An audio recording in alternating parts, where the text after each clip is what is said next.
감사합니다. 설교 주제와 맞추어서 선곡하셔서 그렇게 찬양을 준비하시고 은혜를 통로가 되어 주신 여러분들에게 진심으로 감사를 드립니다. 요즘 성령에 대해서 함께 생각을 나누고 있습니다. 오늘도 그 같은 주제를 가지고 함께 말씀을 묵상해 보려고 합니다.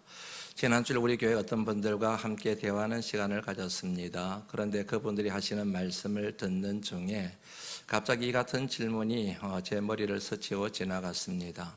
나는 왜 우리 교인들에게 성령에 대하여 말씀을 전하고 있는가? 그리고 우리 교인들은 왜 성령에 대하여 묵상해야 하는가? 우리는 왜 성령을 주목해야 되는가? 하는 이 같은 질문들이 머리에서 맴돌고 스치고 지나갔습니다. 이 같은 질문에 대한 답은 오늘 저와 여러분들 함께 앞부분에서 불렀던 찬양 가사 191장 1절 가사를 통해서 충분히 알 수 있을 것 같습니다. 내가 매일 기쁘게 순례의 길 행함은 주의 팔이 나를 안보함이요 내가 이런 큰 복을 받는 참된 비결은 주의 영이 함께함이라. 성령이 계시네 함께 하시네.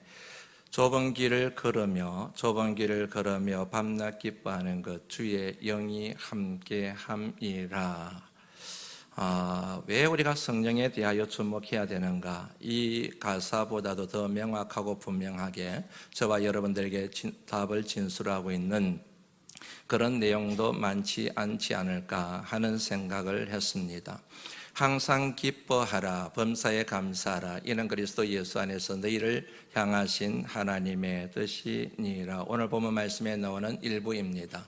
조금이라도 교회를 오래 다닌 사람들이라고 한다면 참 많이 들어서 알고 있는, 설교를 통해서든 또 개인적으로 좋아해서 그렇든 많이 묵상하고 있는 가장 대표적인 말씀 가운데 하나가 바로 이 말씀, 항상 기뻐하십시오, 범사에 감사하십시오. 그렇게 사는 것이 그리스도 예수 안에서 여러분들을 향하신 하나님의 뜻입니다 하는 말씀일 겁니다. 이 말씀을 통하여 명확하게 드러나는 것이 있습니다. 그것은 저와 여러분들을 향한 하나님의 뜻이 무엇인지에 대한 것입니다.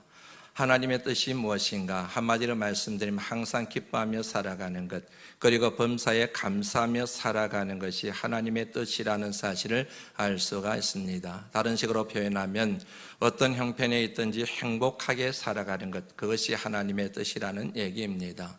이 세상에 살아가는 모든 사람들이 한결같이 원하는 것이 있습니다. 그것은 바로 행복입니다. 왜 그렇게 열심히 땀 흘리며 돈을 벌려고 힘쓸까요? 왜 그렇게 애를 쓰고 그렇게 힘쓰며 인생을 살아가게 될까요?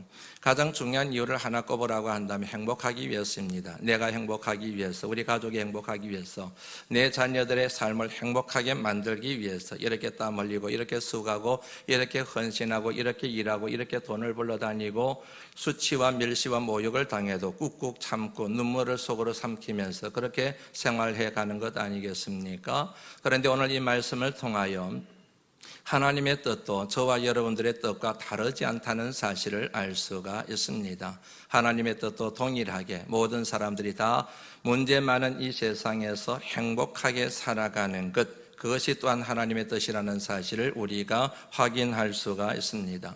전에도 몇 번 말씀을 드렸지만 최근에 오신 분들을 위해서 다시 한번 여러분들에게 설명해 드리고 싶습니다. 항상 기뻐하라, 여기에 해당되는 영어식 표현들이 있습니다. 영어 버전마다 달리 번역하고 있습니다. 그런데 그 가운데서 제일 제 마음에 드는 영어식 표현, 전에도 한번 소개해드렸지요. 항상 기뻐하라에 해당되는 영어식 표현은 always be joyful 이라고 그렇게 표현을 합니다. 여기서 주목해 봐야 될 표현이 joyful입니다. 이 단어는 두 단어가 합성되어져서 된 한 단어이지요. 기쁨을 뜻하는 joy와 그리고 가득 차다 충만한 뜻하는 뜻을 가지고 있는 full이라는 단어가 합쳐져서 된 말입니다. 그냥 기뻐하는 것이 아닙니다. 기쁨이 넘치는 것입니다. 기쁨이 충만한 것입니다. 기쁨이 채워지는 것입니다. 그 기쁨이 차고 홀로 넘쳐나는 것, joyful이라 그렇게 정리할 수가 있습니다. 항상에 해당되는 영어식 표현은 always라고 그랬지요. 굉장히 제가 많이 설명했습니다. 성경에 항상이라는 단어가 굉장히 많이 나오거든요. 그런데 우리말에는 굉장히 추상적으로 관념적으로 들릴 수가 있습니다. 그런데 이 단어를 영어로 딱 풀어놓고 보면 굉장히 실감나게 이해가 됩니다. 항상에 해당되는 영어 단어 always는 모든 것을 뜻하는 all이라는 단어와 그리고 길을 뜻하는 way, all이라고 하는 형용사의 영향을 받아서 s가 붙여져서 ways 이렇게 되는 것이지요. 그러니까 이 말의 뜻은 우리말로는 항상이라는 말로 번역되어져 있는데 그 말의 이면에는 모든 길들 이렇게 되는 겁니다. 내가 인생을 살아가면서 만나는 모든 인생의 길들, 이런 길을 만나기도 합니다. 저런 길을 만나기도 합니다. 내가 원하던 길에 서 있을 때가 있습니다. 내가 원치 않는 길에 서 있을 때도 있습니다. 절망적인 길을 걸어갈 때도 있습니다. 소망이 넘치는 길을 걸어갈 때도 있습니다. 내가 인생을 살아가면서 어떤 길을 만나든 어떤 길에 서 있든 어떤 길을 걸어가든 그에 상관없이 기쁨이 넘치는 그 같은 삶을 살아가거라. 그것이 바로 내 뜻이다 하는 것, 그렇게 정리할 수가 있습니다. 범사에 감사하다는 말씀도 마찬가지입니다. 이에 해당되는 영어식 표현이 be thankful in all circumstances라고 그렇게 표현을 하기도 합니다. thankful이라고 그랬지요. 감사를 뜻하는 thank라는 단어에다가 앞서 살펴봤던 충만하다, 가득 차다, 넘치다 하는 뜻을 가지고 있는 full이라는 단어가 합쳐져서 thankful이 된 것이지요. 그냥 감사하는 것이 아닙니다. 감사가 충만한 거예요. 감사가 넘치는 겁니다. 감사로 채워지는 것입니다. 하나에서부터 10까지 감사하는 것을 의미합니다. 어떤 것에는 감사하고 어떤 것에는 원망 불평을 늘어놓는 것이 아니라 이것에 저것에 상관없이 항상 감사한 삶을 살아가는 것, 그렇게 되지요. 범사에 해당되는 단어가 all circumstances라고 그렇게 얘기를 합니다. all이라는 단어는 모든 것이라고 그랬지요. circumstance라는 단어는 환경입니다. 모든 환경에서 인생을 살아가다면 참 다양한 환경을 만나게 됩니다. 형편과 처지를 만나게 됩니다. 이런 형편을 만나기도 하고 저런 형편을 만나기도 합니다. 좋은 환경 만나기도 하고 좋지 못한 환경 만나기도 하잖아요. 내가 원했던 환경에 서 있을 때가 있는가 하면 내가 원치 않는 환경을 만날 때가 있습니다. 기쁘고 즐거운 환경이 있는가 하면 슬프고 눈물이 나고 속이 상하고 밤잠을 설치고 식음을 전폐하는 그런 환경을 만날 때도 있습니다. 절망적인 환경 만날 때 있습니다. 소망이 넘치는 환경을 만날 때가 있습니다. In all circumstances, 모든 환경에서 어떤 환경을 만났든 그에 상관없이 감사하라. 감사가 넘치거라. 그것이 바로 내가 원하는 뜻이다. 그렇게 이 말씀을 정리를 할 수 있다는 얘기이지요. 한마디로 말씀을 드리면 어떤 환경과 어떤 조건에서도 문제 많은 이 세상에서 행복하게 살아가기를 원한다. 그게 바로 내 뜻이다. 여러분, 행복의 조건들이 있는 것 아시죠? 사람마다 행복의 조건에 대한 이해가 틀려요. 행복에 관련된 책들을 많이 읽어봤습니다. 어떤 학자는 글을 지은 사람은 이게 행복의 조건입니다. 저분은 저게 행복의 조건입니다. 그렇게 얘기를 해요. 이 자리에 계신 여러분들도 아마 다 다를걸요. 어떤 분은 이게 행복의 조건이라 그러고 어떤 분은 저게 행복의 조건이라 얘기를 하실 겁니다. 그런데 어떤 것을 얘기하든지 간에 행복의 조건은 결국 두 가지로 집약된다는 게 제 개인적인 생각입니다. 하나는 환경입니다. 환경이 행복의 조건이 된다고 생각하는 것입니다. 내가 원하는 환경을 만났습니다. 내가 꿈꾸던 환경을 만났습니다. 내가 소망하고 갈망하던 환경을 내가 살아가고 있습니다. 그 환경에 있습니다. 그러면 행복하다, 행복할 수가 있다, 그렇게 생각하는 경향성을 얘기할 수가 있지요. 맞습니다. 환경이 행복의 조건입니다. 그런데 이 같은 진술만으로 만족할 수가 없습니다. 왜냐하면 여러분, 환경은 행복의 조건이기는 하지만 절대적인 조건이 될 수가 없기 때문에 그렇습니다. 절대적인 조건이 되기 위해서는 필요 충분 조건이어야 됩니다. 그런데 환경이라고 하는 것은 행복의 필요 조건은 될 수 있어도 충분 조건은 될 수 없다는 사실을 조금만 생각해 보면 알 수가 있습니다. 쉬운 예를 한번 들어볼까요? 고병호 목사가 아주 좋은 곳으로 여행을 갔습니다. 너무너무 멋있고 근사한 환경입니다. 집보다도 바람 반석 교회보다도 월등히 뛰어난 현장입니다. 그런데 갔는데 그곳의 숙박시설도 너무 좋습니다. 몇 끼마다 먹는 음식도 산의 진미입니다. 고 목사가 행복에 겨워가지고 막 이런 말을 하게 되지요. 야, 여기가 천국이네. 집에 가기 싫다. 이제 이런 말을, 이런 생각을 할 가능성이 매우 높지요. 그게 천국이다. 정말 행복하다. 집에 가기 싫다. 일터로 가기 싫다. 여기 그냥 평생 살고 싶다. 누구나 그런 반응을 보일걸요. 그런데 여행을 마치고 집으로 돌아왔습니다. 집으로 딱 들어오는 순간 입에서 제일 먼저 터져오는 말 중에 하나가 뭔지 아시죠? 그래도 집이 최고다. 그래도 집이 최고다 그래요, 여러분. 그래도 집이 최고다. 집만한 곳이 없다. 집이 천국이다. 그렇게 여러분들 아마 대부분 반응하실 거예요. 제가 볼 때는 99.9999%가 그렇게 반응할 가능성이 높습니다. 분명히 여러분 여행지에 있을 때는 그것이 천국이라 그랬어요. 행복하다고 얘기를 했습니다. 그런데 집으로 돌아오는 순간 말이 바뀌었어요. 왜요? 생각이 바뀌었거든요. 그것이 천국인 줄 알았는데, 행복의 조건인 줄 알았는데 집에 와보니까 막상 아니다는 사실을 자각했기 때문에 그런 반응을 보이는 것이지 않겠습니까? 뭘 말씀드리려고 하는지 이해가 되시죠? 이 땅의 어떤 환경도 행복의 절대적인 조건이 될 수 없다는 얘기입니다. 어떤 환경도 행복의 필요 충분 조건이 될 수 없다는 사실을 우리 스스로가 느끼며 살아가고 있는데, 참으로 안타깝고 불행하게도 환경이 되면, 이런 환경을 갖추면 저런 환경을 갖추게 되면 내가 행복할 텐데 스스로 그렇게 속으면서 살아가고 있다, 그런 얘기입니다. 또 다른 행복의 조건으로 들먹이는 것이 있습니다. 그것은 마음입니다. 이런 마음을 먹으면 행복할 텐데, 저런 마음을 먹으면 행복할 텐데, 다시 말씀드리면 내가 정하는 마음의 태도와 자세가 내 행복의 질을 결정하고 행복 유무를 결정한다고 생각하는 경향성에 대한 얘기입니다. 맞습니다. 이거는 굉장히 중요한 포인트입니다. 환경은 내가 선택할 수 없지만 태도는 내가 선택할 수 있다.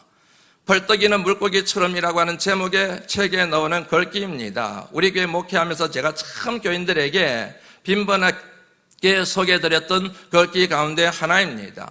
힘들 때가 있습니다. 속상할 때가 있습니다. 도망가고 싶을 때가 있습니다. 그럴 때마다 제 스스로 되뇌이면서 마음을 추스리는 글귀예요. 환경은 내가 선택할 수 없지만 태도는 내가 선택할 수 있지. 이 환경에서 내가 이런 마음을 먹으면 안 되지, 저런 마음을 먹어야지, 그렇게 마음을 집돌이하고 마음을 추스리는데 사용하는 글귀라는 얘기예요, 여러분. 이 말이 여러분 정말 맞는 거예요. 가만히 생각해 보면은 살아가면서 내가 선택할 수 있는 환경이 몇 개나 되겠습니까? 내 의지대로 내 결심에 따라서 내가 선택한 환경이 과연 몇이나 되겠냐는 거이지요. 이렇게 저렇게 이런 이유로 저런 이유로 떠밀려서 부모님 때문에, 형편 때문에, 어떤 처지 때문에 어쩔 수 없이 그런 환경에 살아가는 예가 얼마든지 있지 않습니까? 환경은 내가 선택할 수 없지만 그러나 그 환경을 내가 어떻게 반응할 것인가, 어떻게 대응할 것인가, 그 태도에 대해서는 선택권이 내게 있다는 얘기지요. 이게 여러분 우리에게 소망이 되는 줄 아시지요? 만약에 인생의 결과가, 어떤 일의 결과가 환경에 달려있고 우리의 마음의 태도와 무관하다고 한다면 우리는 절망할 수밖에 없을 거예요. 그럼에도 불구하고 너무너무 감사하고 다행인 것은 모든 일의 결과는 환경에 달려있는 것이 아니라 우리가 어떤 자세와 마음의 태도를 선택하느냐에 따라서 결과가 달라진다는 거예요. 이게 우리에게 소망이 되는 겁니다. 살아서 펄떡거리며 살아가는 인생이 되느냐, 아니면 헐떡헐떡거리면서 기진맥진하게 인생을 질질 끌고 다니면서 마지못해 죽지 못해 사는 인생이 되느냐 하는 것은 환경에 달려있는 것이 아니라 내가 그 환경을 어떻게 대항할 것인가, 절망할 것인가, 포기할 것인가, 아니면 이겨낼 것인가, 소망을 붙들고 내가 직면할 것인가, 뚫고 나갈 것인가, 내가 그렇게 선택하는 마음의 자세와 태도에 따라서 달라진다는 얘기예요. 인생의 행불행도 마찬가지라는 얘기지요. 우리의 인생과 해법을 결정하는 것은 환경이 아니라 그 환경에 임하는 우리의 마음의 자세에 따라 결정된다고 하는 것, 그게 바로 뭐냐면 행복이 마음의 상태와 마음의 태도에 따라서 결정된다는 그런 진술이 나오게 된 중요한 배경이 되는 겁니다. 그런 면에서 여러분 인생을 살아가실 때 마음을 잘 다스리는 것 참 중요합니다. 마음의 태도에 민감하게 반응하는 것 굉장히 지혜로운 태도란 말씀을 드릴 수가 있습니다. 그러나 이 같은 여러분 마음의 태도도 우리들로 하여금 이 땅을 행복하게 살아가게 만드는 완벽한 조건이 될 수가 없어요. 두 가지 중요한 이유가 있습니다. 하나는 사람은 여러분 환경의 지배를 당하게 돼 있어요. 내 마음의 태도도 내 스스로 결정하고 싶지만 결국 그 같은 마음의 태도에 영향을 끼치는 게 뭐예요? 환경이에요. 환경 때문에 이 마음을 갖고 싶은데 저 마음을 갖게 되는 거예요. 자식 때문에, 물질 문제 때문에, 건강의 문제 때문에 내 주변을 둘러싸고 있는 사방으로 우겨쌈을 당하는 것 같은 그 같은 환경 때문에 이런 마음을 먹어야 내가 살 것 같은데 이런 마음을 먹지 못하고 절망하게 되고 좌절하게 되고 힘들어하게 되고 고통스럽게 되고 그렇게 되는 것이지 않습니까? 이런 마음을 먹고 살아야 되는 것, 이런 마음을 먹어야 행복해진다는 것 누가 모릅니까? 다 알지요. 그런데 안 되는 거예요. 그게 환경 때문에, 자식 때문에, 남편 때문에, 아내 때문에, 그리고 내가 지금 직면하고 있는 여러 가지 형편 때문에 그게 안 되는 거예요. 왜냐하면 여러분 사람은 환경의 지배를 받고 먹는 것, 입는 것, 마시는 것, 잠자는 것, 이 같은 기본적인 필요, 환경이 채워지지 않으면 내가 정하는 마음의 태도가 아무짝에도 쓸모가 없다는 얘기예요. 두 번째 또 더 중요한 이유가 있습니다. 그것은 내 마음이 내 마음을 다스리지를 못해요. 내가 마음을 정해야 되는데 내가 이런 마음 먹지 말아야지, 내가 자살할 마음을 갖지 말아야지, 살아야지, 기쁘게 살아야지, 행복하게 살아야지, 내가 뭐냐면은 장애물을 뚫고 내가 일어서야지, 뛰어야지, 힘차게 내가 도전해야지. 아무리 그렇게 내 마음을 다스려도 안 되는 걸 어떡합니까? 자꾸 의기소침해지게 되고 기가 죽게 되고 마음이 힘들어지게 되고 복잡한 것들이 내 마음을 가득 채우게 되고 나도 모르는 사이에 자꾸 우울해지게 되고 감정이 상하게 되고 모든 게 다 싫어지게 되고 만사가 싫어지게 되고 그러는 거 어떡합니까?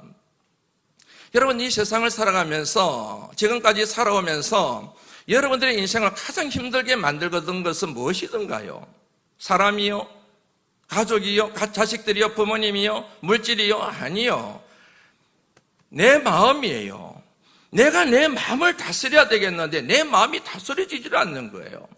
정말 어렵고 힘든 것이 마음을 다스리는 거예요. 마음을 통제하는 거예요. 마음을 컨트롤하는 거예요.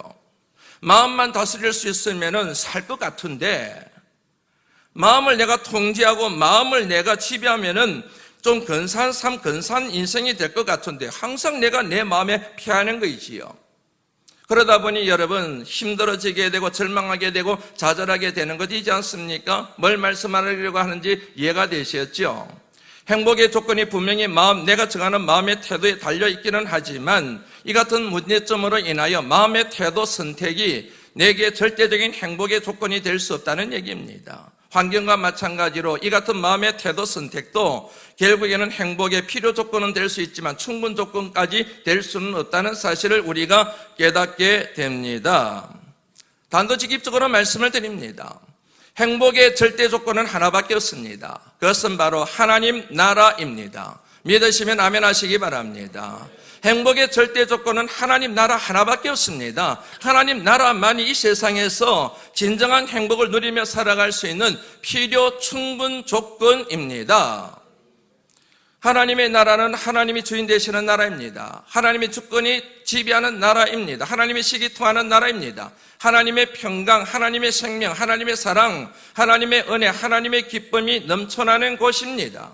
따라서 하늘나라, 하나님 나라에는 고통이 없습니다. 아픔이 없습니다. 슬픔이 없습니다. 배고픔이 없습니다. 허기짐이 없습니다. 갈증이 없습니다. 분노가 없습니다. 미움이 없습니다. 내일에 대한 두려움과 걱정, 근심, 염려 하나도 없습니다. 하나님 나라에는 이것보다 더 완벽한 행복의 조건이 이 세상에 어디에 있겠습니까? 여러분들, 제가 인생을 살아가고 목회를 하면서 정말 크게 영향을 끼친 분이 저희 부모님이에요. 그리고 어릴 때 경험했던 가난입니다. 이것 때문에 제 설교 속에 그런 것들이 많이 묻어나게 되는데 반복해서 들으시기 때문에 좀 식상하지 않을까 하는 생각이 듭니다. 그럼에도 불구하고 다시 한번 여러분들에게 소개를 해드립니다. 가난했습니다. 제 얘기를 듣고 나서 어떤 분이 그러시더라고요. 저도 목사님만큼 가난했는데요. 그러시더라고요. 저는 목사님보다도 더 가난했는데요. 그러시는 분들도 계시더라고요. 그런데 여러분, 그럴 때마다 제가 대답을 해요. 그러시군요. 그런데 제가 속에 있는 것까지 다 얘기하면은 아마 제 가난 못 쫓아오실걸요. 이제 그렇게 대답을 해요. 참 가난했어요. 힘들었어요. 그냥 이 말로는 다 설명이 안 될 정도로 많이 가난하고 힘들었어요. 그 가난으로 인하여 얼마나 많이 아팠는지 모릅니다. 이 가난 때문에 얼마나 여러분 고난이 많았는지 모릅니다. 고통이 많았는지 모릅니다. 저를 비롯하여 저희 삼형제 얼마나 많은 상처와 아픔이 있었는지 모릅니다. 그럼에도 불구하고 저를 비롯하여 제 동생들이 참 잘 자랐어요. 건강하게 자랐습니다.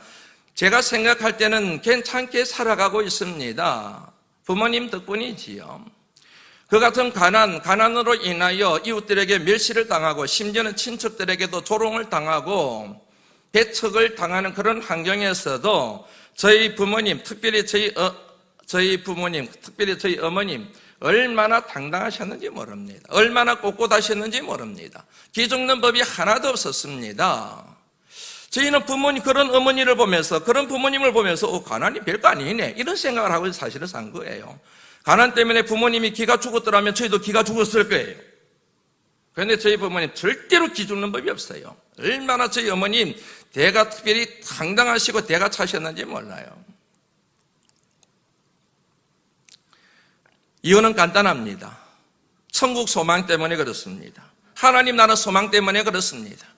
저희 어머님은 항상 무기가 뭐냐면 천국이에요. 하나님 나라예요. 지금 이렇게 가난하게 살고 있지만, 이렇게 없이 살고 있지만, 이렇게 없어서 가족들에게, 친척들에게, 그리고 이웃들에게 멸시와 조롱을 당하고 있지만 나는 천국 간다는 거예요. 천국 간다. 나는 천국 시민이다. 너희 이방인들하고 나하고는 다르다. 너희들이 아무리 억만금을 가지고 있어도 너희들은 천국에 못 간다. 나는 천국 간다. 결국 인생은 천국 가서 결정나는 것 아니냐. 이 같은 여러분 천국에 대한 소망이, 하나님 나라에 대한 소망이 저희 어머님으로 하여금, 부모님으로 하여금 그런 가난한 환경에서도 당당하게 기죽지 않고 꿋꿋하게 신앙의 여정과 인생의 여정을 걸어가게 하셨다는 얘기지요. 저희 어머님이 종종 하신 말씀이 있습니다. 지옥처럼 살아도 천국 가면 돼요였어요. 지옥처럼 살아도 괜찮아. 천국 가면 되는데.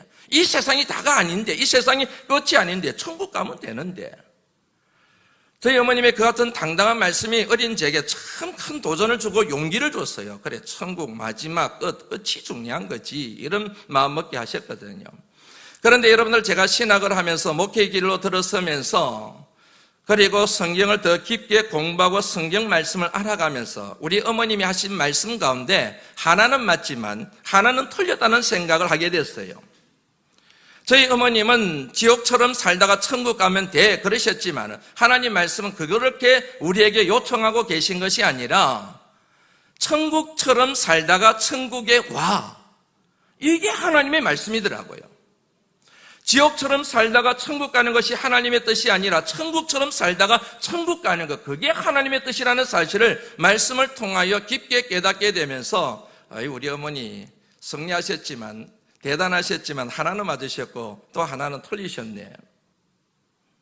사랑하는 성도 여러분, 하나님의 뜻은 저와 여러분들이 천국처럼 살다가 천국 가는 데 있는 줄로 믿습니다. 항상 기뻐하고 범사에 감사하는 것은 이 세상의 속성이 아니에요.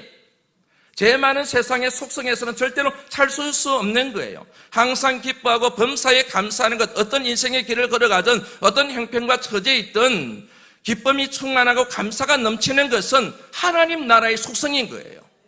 그러므로 항상 기뻐하라. 범사에 감사라는 이 말씀은 얘들아, 내 자녀들아, 이 험한 세상에서 천국처럼 살아라.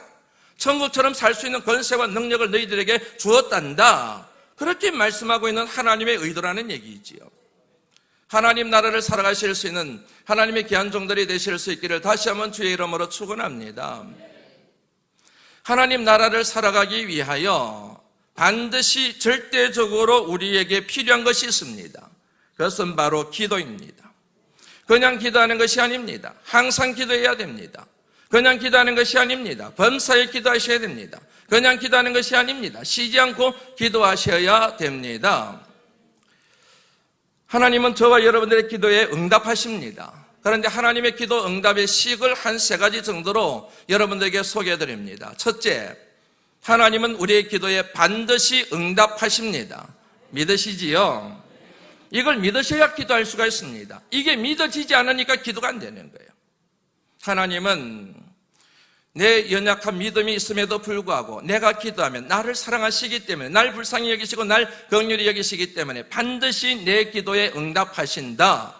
둘째, 내 때가 아니라 하나님의 때에 응답하신다. 셋째, 하나님의 식대로 응답하신다. 하나님의 응답의 식이 크게 두 가지입니다. 하나는 환경을 바꿔주는 응답의 식입니다. 거친들을 만났습니다. 높은 산을 만났습니다. 초막에 살고 있습니다. 하나님 앞에 기도하고 하나님 앞에 간구합니다. 그 환경을 바꿔주세요. 초막을 궁궐로 바꿔주세요. 안 믿어지시는가 보죠? 아멘 안 하시는가 보니까. 초막을 궁궐로 바꿔주십니다. 거친들을 평지로 만들어주시고 높은 산을 우리가 뛰어넘기 쉽게, 노래 부르며 건너기 쉽게 동산으로 만들어주십니다. 이 같은 기도 응답의 식은 믿음의 확신이 필요한 자들에게 하나님이 주시는 응답의 식이라는 사실을 말씀을 통해서 알 수가 있습니다.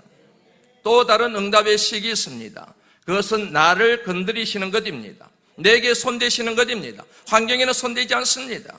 하나님, 거친들 만났습니다. 초막에 살고 있습니다. 하나님, 지금 높은 산을 만나서 힘들어 죽겠습니다. 이것 좀 해결해 주세요. 그래, 하나님은 그 같은 환경을 극복할 수 있는 사람, 그 같은 환경을 뛰어넘을 수 있는 강한 용사, 그 같은 삶을 살아낼 수 있는, 초막에 살고 있지만 궁궐에 살 수 있고, 높은 산을 만났지만 동산을 건너뛰듯이 건너뛸 수가 있고, 거친들에 살고 있지만 평지처럼 다름질 칠 수 있는 강한 하나님의 사람, 그 같은 삶을 감당해낼 수 있는 권세와 능력을 하나님이 우리에게 주시는 응답의 식을 일러서 환경에 손대시는 것이 아니라 나를 손대시는 응답이라, 그렇게 말씀을 드릴 수 있습니다. 여기서 나온 찬양 가사가 여러분들에게 숱하게 소개해드렸던 그 내용이잖아요. 높은 산이, 거친들이, 초막이나 궁궐이나 내 주 예수 모신 곳이 그 어디나 하늘 나라, 하나님 나라. 그런데 하나님이 저와 여러분들에게 어떤 식으로 응답하시든 하나님의 응답의 초점은 하나예요. 그 초점이 뭐냐면 좋은 것이에요. 하나님이 저와 여러분들에게 응답하시되 좋은 것으로 응답하신다는 사실을 믿을 수 있는 믿음이 저와 여러분들의 있기를 간절히 소망합니다. 구하라, 그리하면 너희에게 주실 것이요, 찾아라, 그리하면 너희에게 열릴 것이요, 너희 찾아낼 것이고, 문을 두드리라, 그리하면 너희에게 열릴 것이라. 구하는 이마다 얻을 것이요, 찾는 이가 찾아낼 것이요, 문을 두드리는 이에게 열릴 것이니라.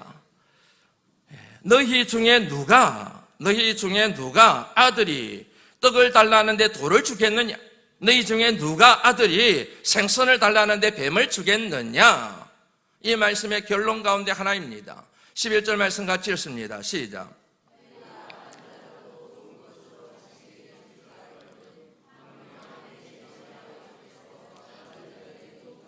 아멘이시죠? 네. 하물며 악한 사람이라도 자식에게 좋은 것으로 줄 줄 알거든 하물며 천국에 계신 하늘 아버지 천부께서 구하는 자에게, 그의 자녀들에게, 너희들에게 좋은 것으로 주시지 않겠느냐? 굉장히 중요한 내용이에요. 너희에게 좋은 것으로 주시지 않겠느냐?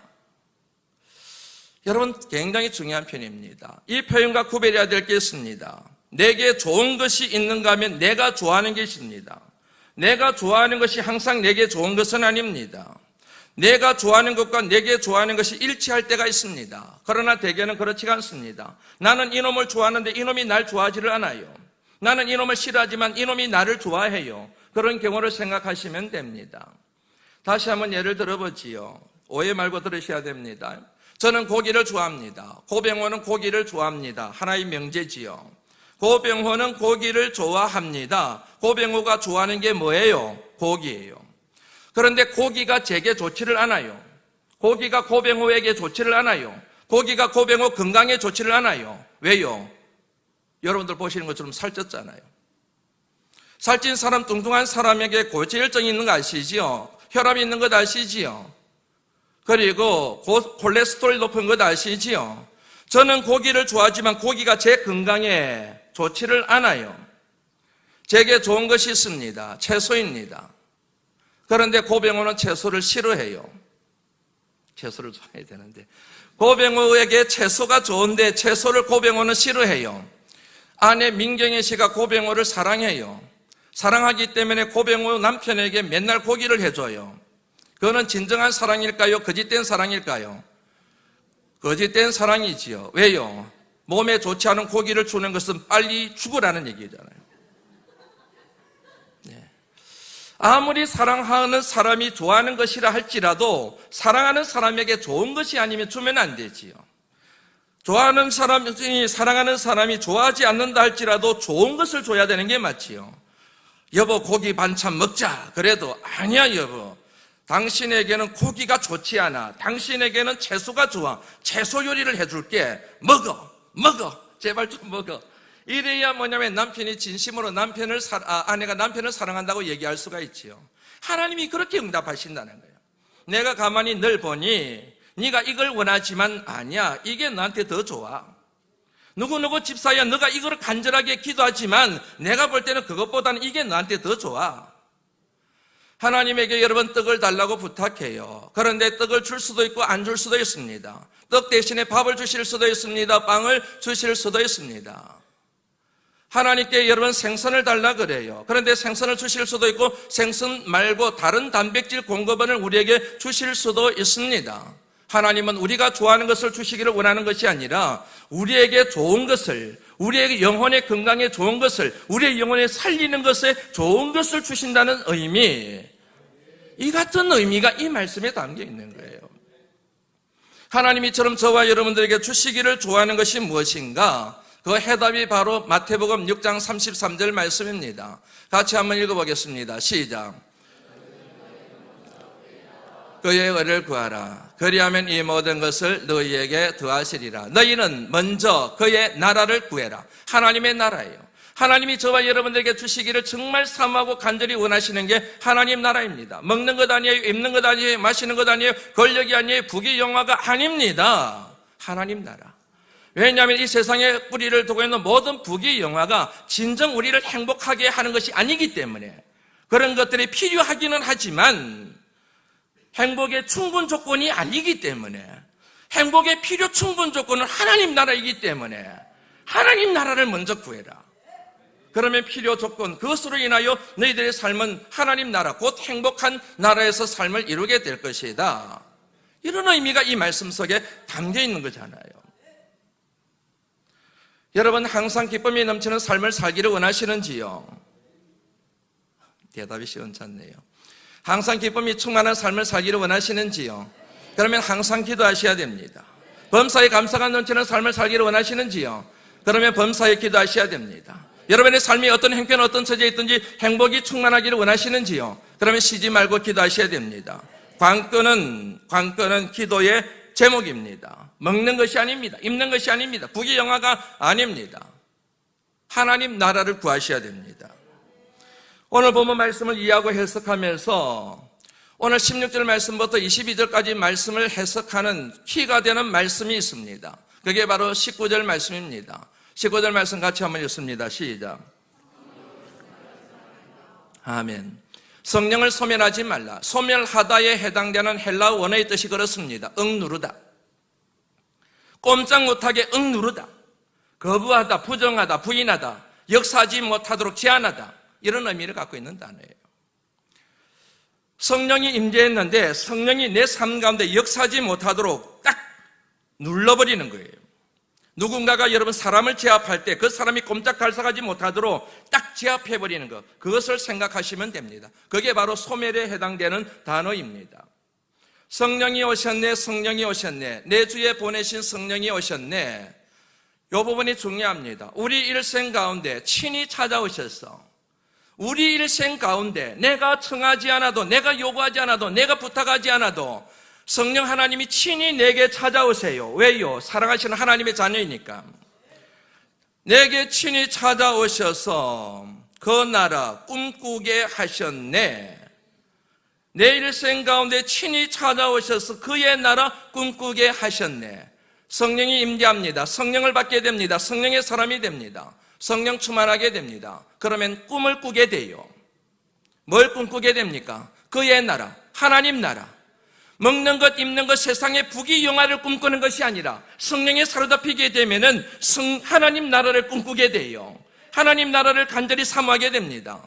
하나님 나라를 살아낼 수 있는 힘과 능력과 은사들을 공급받게 됩니다.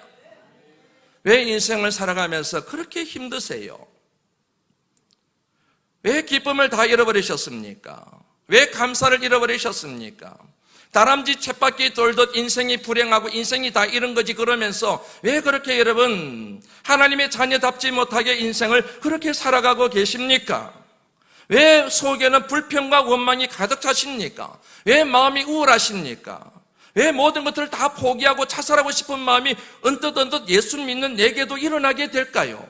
왜 마음속에 분노가 사그러지지 않을까요? 내 마음속에 있는 누군가에 대한 미움이 왜 소멸되지 않고 내 영혼을 짓누르고 있을까요? 성령을 소멸하기 때문에 그렇습니다. 환경 때문에 그런 것이 아니에요. 저놈 때문에 그런 것이 아니에요. 내 마음에 내가 어떻게 하지 못하기 때문에 그런 게 아니에요. 내 일생 가운데 내 삶 가운데 친히 찾아오신 성령님을 내가 소멸해버리는 거예요. 성령을 거부해버리는 거예요. 성령의 인도하심을 받습니다. 성령의 소리에 귀를 기울이게 됩니다. 성령 하나님을 초청합니다. 그리고 내 모든 삶의 구석구석을 맡겨드립니다. 그리고 성령의 역사하심에 순종하게 됩니다.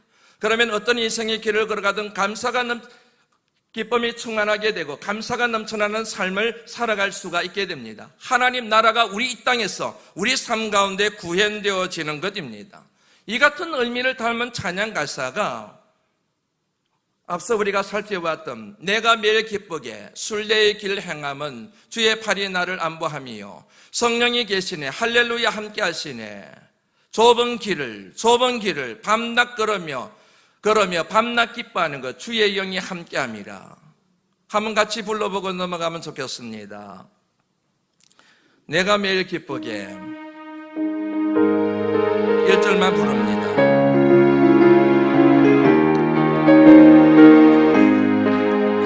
내가 매일 기쁘게 순례의 길 행함은 주의 팔이 나를 안보함이요 내가 지은 큰 복을 받는 참된 비결은 주의 영이 함께함이라. 성령이 계시네 할렐루야 함께하시네 좁은 길을 걸으며 밤낮 기뻐하는 것 주의 영 성령이 계시네 성령이 계시네 할렐루야 함께하시네 좁은 길을 걸으며 밤낮 기뻐하는 것 주의 영이 함께함이라. 성령이 계시네 할렐루야 함께하시네 좁은 길을 걸으며 밤낮 기뻐하는 것 주의 영이 함께함이라. 이제 말씀을 마무리하려고 합니다. 관건이라는 말이 있습니다. 한자어입니다. 관은 자물쇠를 뜻합니다. 문빗장을 뜻합니다. 그는 열쇠를 의미합니다. 이 말은 한마디로 말씀드리면 자물쇠를 열 수 있는 열쇠라는 뜻입니다. 이 같은 단어가 의의가 확장되어져서 인생의 모든 문제를 풀 수 있는 해결의 실마리, 가장 중요한 부분, 핵심 이런 식으로 사용되고 있는 표현입니다. 인생의 관건이 있습니다. 성공의 관건이 있습니다. 행복의 관건이 있습니다. 신앙생활의 관건이 있습니다. 신앙의 승리의 관건이 있습니다. 항상 기뻐하고 범사에 감사하며 살아가는 관건이 있습니다. 험알고 거친 이 세상 길에서도 어떤 형편에서든지 하나님 나라를 살아낼 수 있는 관건이 있습니다. 무엇일까요? 성령입니다. 여러분들의 삶의 기쁨이었고 감사를 잃어버리고 세상이 저주스러운 결정적인 이유는 세상에 물질은 많이 가졌을는지는 모르겠지만 여러분들이 원하는 환경이 있는지는 모르겠지만 성령을 멸시했기 때문에 그렇습니다. 성령을 잃어버렸기 때문에 그렇습니다. 사랑하는 성도 여러분, 성령을 회복하실 수 있기를 주의 이름으로 축원합니다. 그 순간 여러분의 삶은 천국이 됩니다. 하나님 나라가 됩니다. 기도합니다. 하나님 감사